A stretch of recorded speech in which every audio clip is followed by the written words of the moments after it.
Guten Morgen zusammen.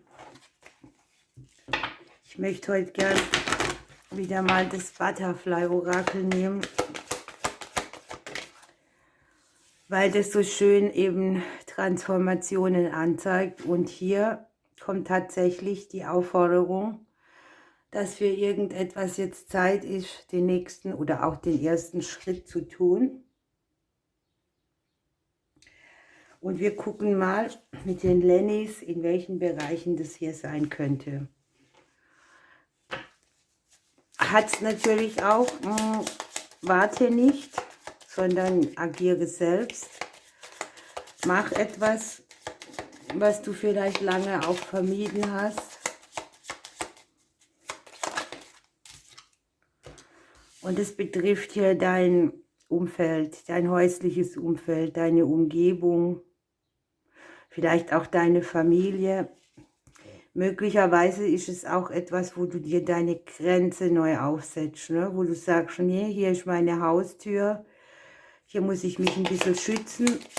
Oder aber für die anderen, die dürfen natürlich auch mal aus der Haustür wieder rauskommen und da den ersten Schritt machen. Also es betrifft auf jeden Fall die nähere Umgebung.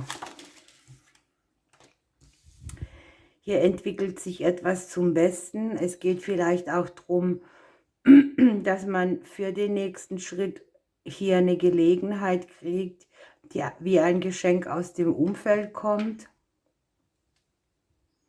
Das ist wiederum etwas, was dich zum Aufblühen bringt, was in der nächsten Zeit auch schon sichtbar ist.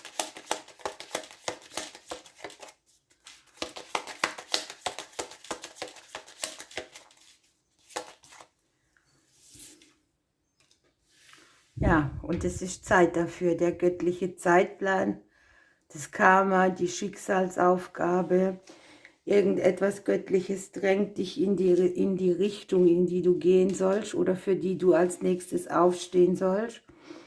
Und das, was hier liegt, das ist äußerst angenehm. Also manchmal hat man ja Schritte vor sich und man denkt so, lieber nicht. Aber mir sieht es so aus, als könntest du hier mit diesem Schritt wieder mehr in dein Herz kommen. Es geht vielleicht auch verstärkt um Veränderungen, die aus dem Bereich Herzensangelegenheiten kommen.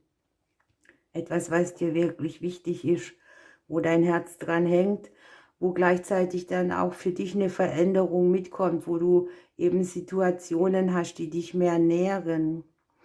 Wenn ich jetzt hier gerade so nochmal drüber gucke, wir haben hier in den Themenkarten 2 Zahlen drin aus dem hebräischen Alphabet.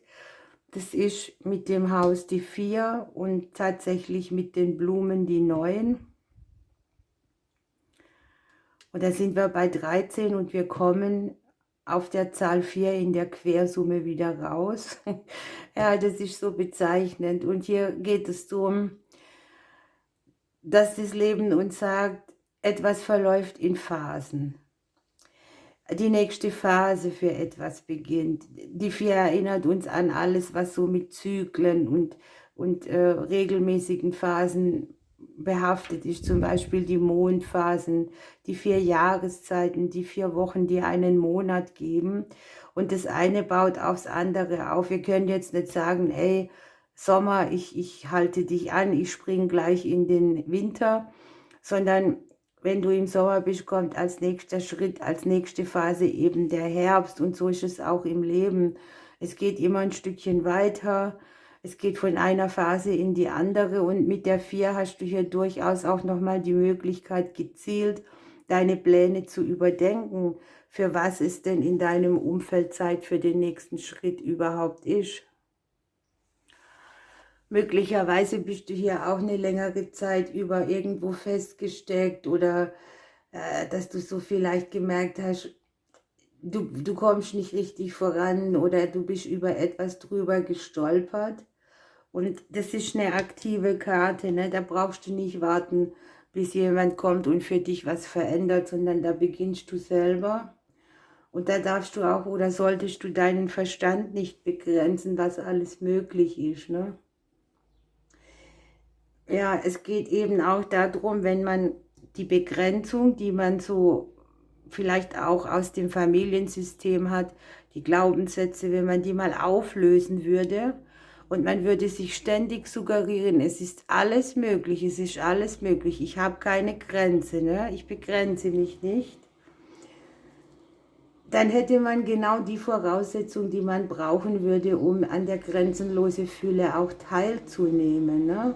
Hier kannst du auch, wenn dir etwas viel vorkommt, deine Schritte in Etappen machen oder ganz kleine Schritte oder mal nur auf den heutigen Tag bezogen, statt immer den großen Berg vor dir zu sehen. Wir gucken mal, was die Engel dazu sagen.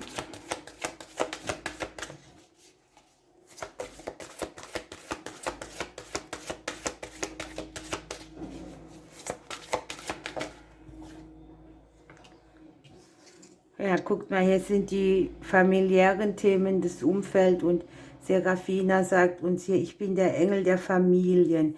Da werden sich erfreuliche Dinge verändern oder ja, vielleicht hier auch im Beziehungskonstrukt, weil mit Daniel haben wir den Engel der Vermählung.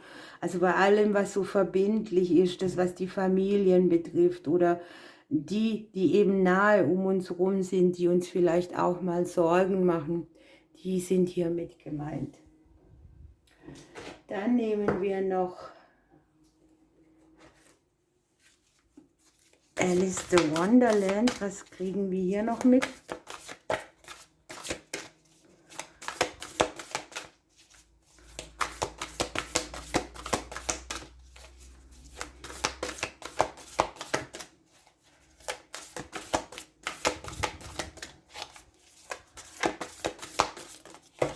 Ja, das sind mir zu viele. Dann ziehe ich eine raus.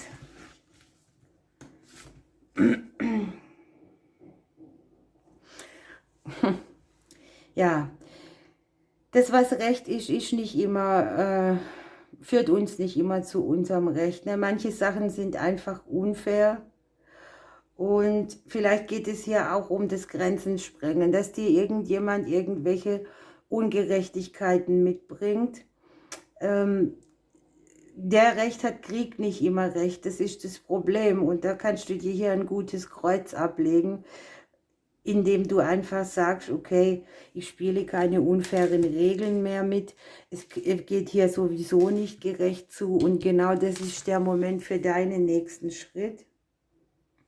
Und du darfst hier deine Zeit einfach gut nutzen für dich. Ne? Das ist auch nochmal so bezeichnet, denn hier steht drauf, dass man jeden Moment zählen sollte, dass man den einzigen Moment hat, der auch zählt. Und das ist hier eben der Moment, der dich den nächsten Schritt machen lässt. Auch verstärkt, wenn es hier um das Thema Ungerechtigkeiten geht, ne? Die dich, dein Umfeld, deine Familie betreffen. Also nutze deine Zeit gut, jeder Moment zählt auch. Vielleicht geht es auch darum, ja, das ist auch zwiegespalten, denn die einen brauchen ein bisschen mehr Kontakt von der Family, die anderen müssen sich mehr abgrenzen. Das entscheidet ihr ja immer selber. Wichtig ist, dass ihr eure Zeit so nutzt, dass sie euch gut tut. Und wenn es Ungerechtigkeiten gibt, dann gibt es hier die gute Grenze, die man selber setzen muss. Ne? Okay, ihr Lieben, ich wünsche euch einen wunderbaren Tag. Ich drücke euch bis morgen.